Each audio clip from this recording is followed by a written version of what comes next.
Guys being dudes. One of those dudes right now is Kendal Rogers. He is the editor, he's the owner, co-owner of D1 Baseball, and joins us here. He says he's hater of all time. I've never felt like you hated Arkansas, though, Kendal, even though you might have them before last weekend, you might have had Arkansas outside the top 8 national seeds. You got them right back in there. So I've never felt like you hated Arkansas, as some fans might think you do. Oh, never. And of course not. No, there's nothing to hate about Arkansas when it comes right down to it. This is fun. Kendal, we've got a line of people already. First pitch of this series isn't until tomorrow at 6:30, and there is a line for the Hog Pen stretching to the end of the street. So they're ready for baseball here when Vanderbilt comes into town, and it should be a really good series. Did you see that Vanderbilt is going to start Devin Futrell tomorrow? So that makes this a much different weekend for Vanderbilt than any other weekend. Yeah, that is really interesting. He's a kind of a younger guy they really like a lot, and I know they kind of navigated him a little carefully. I think it was a couple of weeks ago, I want to say, they might have had a little soreness, and they kind of took it easy with him. But they really liked him, and I think the thing with Vanderbilt that's really interesting is we've been kind of waiting for them to kind of flip that switch a little bit, and I felt like they finally did that a little bit last weekend against Georgia on the road. Obviously, I don't think Georgia's playing great right now. But I felt like Vanderbilt before that series, it's kind of one of those situations where I felt like they were just kind of standing around as an offense waiting for Enrique Bradfield to kind of do everything. And I feel like in that series, whether it was Dominic Keegan or some other guys, I thought their offense started to get going a little bit. We'll see if that continues this weekend. But I saw a little bit more of what I expected from Vanderbilt coming into the season against Georgia than I have all year. Well, and the idea of we got to get him going, we've been kind of hearing the same thing about the Razorbacks as far as the offense is concerned, and it felt like they did take some steps forward against Auburn over the weekend.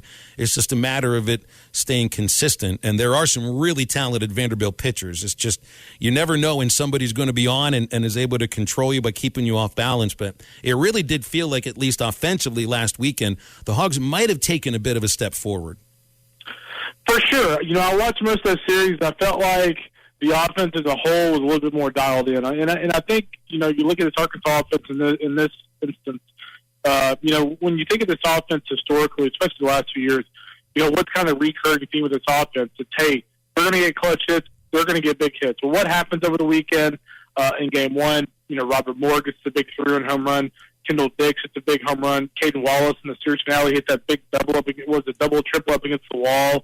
So as the weekend progressed, they got big hit after big hit after big hit. And to me, that tells me a lot more about this offense and the direction it's headed than any stat line could tell me.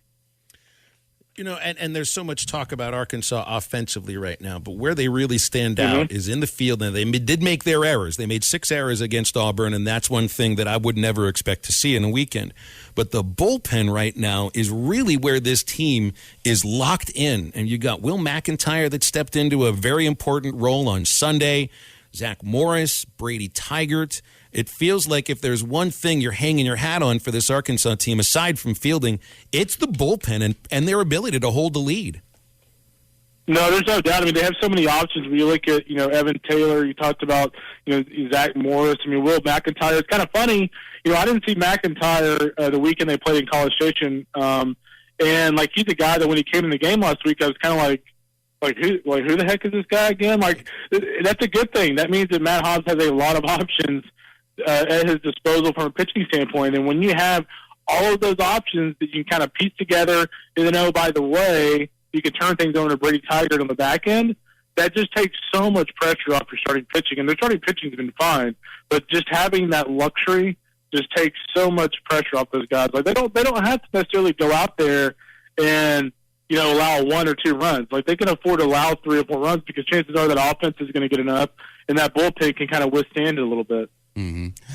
And with around the SEC this weekend, obviously Arkansas is still sitting atop the SEC West, 2 games over A&M, 3 games over Auburn, and I think LSU's 3 games back. And with A&M and LSU, are the Mississippi schools, do they have a shot, or do you think they're kind of just lying down? They're done.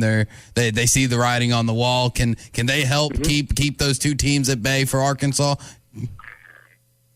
Yeah, I mean, Mississippi State is a tricky one for me. I mean, the problem Mississippi State has is, I mean, as weird as it sounds, they almost have like very little to play for right now. I mean, they're not making the postseason at this point. Like even if they, I mean, I guess if they swept their final 2 weekends, they would finish. They'd have 15 wins. They swept their final 2 weekends, but that's at A&M and Tennessee at home. I don't think that's going to happen. I think I have a better chance of playing at Arkansas next year in baseball than they do at sweeping that schedule. But, I mean, they've got 9 conference wins. Their RPI is 104. Their RPI is an issue. Like, they could win both those series, and their RPI is still going to be like 75, which is even close to an SEC team to making the postseason. So I don't think I think A&M wins that series. I think A&M will have a chance to sweep that series. Ole Miss, guys, is the really interesting one for me. So Ole Miss, for the first time all year, I felt like they played really well against Missouri over the weekend. I thought that was the best they've looked all year long. They win a midweek game last night against Southern Miss. Suddenly they're up 8 spots in the RPI. They're up to 47. Their conference record, they're sitting at 10 wins. I mean, if they found a way to win the LSU series, the A&M series, which they get A&M at home, and they get LSU on the road, but again, it's a rivalry series. I mean, they would be in if they won those 2 series. So Ole Miss kind of just inching its way forward a little bit. We'll see if they can establish some consistency. Now, a team that you do have in looking at your latest projections for the field and everything of regional sites and all that, you've got right now Georgia as a 2 seed of the College Park regional. Georgia has a good weekend this weekend. Say they win their final series as well, because obviously they have Tennessee this weekend. So say they win the final 2 series, have a good showing in Hoover. Could Georgia move up a seed line and get to host a regional? Oh, yeah. I mean, Georgia won the Tennessee series, won the Missouri series, and played well in Hoover. I mean, its RPI would be in the top 5. They'd probably be a top 8. They'd probably go in there and probably knock Auburn or either Auburn or A&M out of a top 8. So, yeah, I mean, Georgia, as crazy as it seems, is sitting at 13-11 in the league. I mean, they still kind of control their own destiny, especially when you have Tennessee on the schedule. So, yeah, I mean, they're a team that, they may not be hosting right now. They're probably a 17th or 18th team. But, I mean, if they win their final 2 series and played well in Hoover, I mean, they'll not only be a host, they'll be a top 8. Let's talk some Player of the Year stuff here, because a year ago it started to become pretty apparent right around now that Kevin Kopps was the clear front runner for the Golden Spikes Award. And I don't know if there's a clear front runner right now. We just saw somebody last weekend who's got to be in the conversation, Mr. 3 True Outcomes, Sonny DeShara. Kendal, every plate appearance he came up, he either homered, walked, or struck out in all but one of his plate appearances, and that's what's happening to him. But I'm looking at him, or maybe like Ivan Melendez from Texas, Kevin Pareda from Georgia Tech, Wagner from Clemson. Who do you think's a front runner for Golden Spikes? Yeah, I mean, there's some great options, aren't there? I mean, you look at the job that Max Wagner's done at Clemson. The thing I love about Sonny D is he's so unorthodox. He's not a guy that, he's not like Melendez where he has, 23, 24 homers with 76 RBIs. The thing I love about Sonny is he kind of takes what you'll give him, right? Like, if you're going to go outside on him, he's not going to try to create a home run. He's just going to try to go the other way and get a base and get on base. So I just think anytime you have a guy with a, 530 OBP, that's just really impressive in that league. Obviously, Ivan's having a great year. But the guy for me right now, honestly, might be a pitcher, and that's Cooper Jerpy at Oregon State. He's got 120 strikeouts right now in 73 innings. I think he's walked like 16 guys all year long. And when you have those kind of numbers, 174 batting average against, when you have those kind of numbers for the number 2 team in the country, it's really, really difficult not to go with that guy right now. Yeah. Oregon State's been, is it safe to say, a bit of a surprise that they've been as good as they are right now? I don't remember anybody thinking they'd be like top 5 this late in the season. Yeah, I thought Oregon State was a top 15 team coming this season. I did not expect this. And the thing that's been really impressive about the Bees is, they haven't been that healthy. Like, they've had Cooper Jerpy healthy, but, Jacob Finnings was in their rotation coming in the season, was hurt for like 2 months. Will Fritz, he's finally back. Will Fritz, another starter for them, has been hurt all year, and then he hasn't been back. So they've done all this with some injuries. Granted, the Pac-12 is not as strong as the SEC, but still, that's a really, really good team. Ken, I want to ask you about some mid-major teams that you've got projected into the tournament right now. Is there a Cinderella, maybe not a Cinderella per se, but a mid-major team that you are super excited to see what they could possibly do and have a really good shot to win a regional on the road? Yeah, I tell you what, keep an eye on Gonzaga. I know we all talk about them from a basketball perspective, but, when you look at Gonzaga and you look at their weekend rotation, Gabe Hughes will be a first-round pick, their Friday guy. Their Saturday guy who's expected to come back is, Will Kempner. He's up to 97 with his fastball. Tristan Veerling, their Sunday guy, up to 97 with his fastball. So they've got three big arms. And, oh, by the way, earlier this year they swept Oklahoma State on the road with those three big arms shutting down Oklahoma State's lineup. So they're battle-tested. They're really good on the mound, and they're very well coached, and Mark Molotov kind of leading the way. So keep an eye on Gonzaga. Southern Miss, the other team for me, I think it's going to be key for Southern Miss to get healthy. Right now, Reese Ewing is out with an injury. They've had some injuries. Slade Wilkes is out with an injury. So they really have struggled offensively as of late. But, again, kind of like Gonzaga, with Hunter Riggins, Tanner Hall, and guys like that, they've got a really good pitching staff. So keep an eye on Southern Miss and Gonzaga. Those are two really, really good major clubs.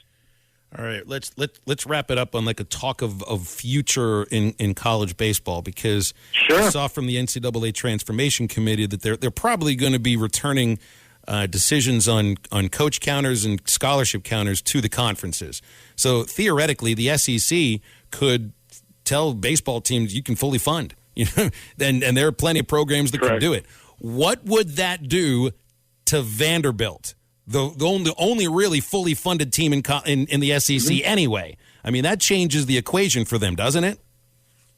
It does. I mean, I think it changes the equation for other teams more so than it does Vanderbilt. I mean, here's the deal. I mean, there's no doubt Vanderbilt has an advantage, but they're still very well coached, and they're still an SEC team in the middle of Nashville. So, I mean, I think they're always going to be good. The difference is I think some other teams are going to be able to catch up. And these – the teams that I think have the opportunity to gain the most from this are teams like Alabama and Auburn. If you look at the state of Arkansas with the border stuff, and you look at Louisiana with TOPS, and you look at Georgia with their aid, the Mississippi schools have a lot of JUCO aid. Alabama and Auburn, they have nothing. They have nothing that can help kids pay for college. So I think if there's two teams that would benefit from this, it's those two. And also throw A&M in the mix as if A&M needs more help. But I mean, they're another school like UT, like the University of Texas. They get zero aid help in the state of Texas just because there's so many kids that end up going to school there because of the population of the state. They don't really have to do that. Like, kids are willing to pay the money. So those are A&M, Auburn, Alabama have the most to gain. And I think the SEC right now, I think two things are going to happen here in the next, I think honestly it's going to be announced in the next year. That's my prediction based on intel. But I think you're going to have unlimited coaches. If Arkansas wants to hire 7 coaches, they can do it. They'll be able to do it. If Arkansas wants unlimited scholarships, they can do it. With that said, I've heard that the SEC will more than likely land on 20 fulls with 7 partials. We'll see if that sticks, but that's what I'm hearing right now. I don't think it's going to be all 35 players are on a full scholarship, because here's what happens, guys. If you put baseball on 35, then you've got to give the entire softball roster the same amount. So I just don't think they want to spend that much money. But, I mean, hey, you know me, guys, like if we have 20 baseball players on full scholarship and 7 on partial, I'm not complaining. Nobody in college baseball would, man. We would never be thinking about 11.7 ever again. So from your mouth to God's ears, or whoever it is in Birmingham that's going to Partners at BetOnline continue to be the #1 source for all your betting needs and sports info. Find all the latest sports developments, including updated odds on the NBA playoffs, fights, and even next season's futures. And don't forget that the MLB is back as well. Who are you picking to win the World Series? BetOnline is your continued source for all your sports wagering needs, including live betting and your favorite Vegas casino and poker games. It's super easy to get started, so head to the website today or use your mobile device to join and use our promo code BELIEVE, that's BLEAV, to receive your 50% welcome bonus on your first deposit. Bet online, where the game starts.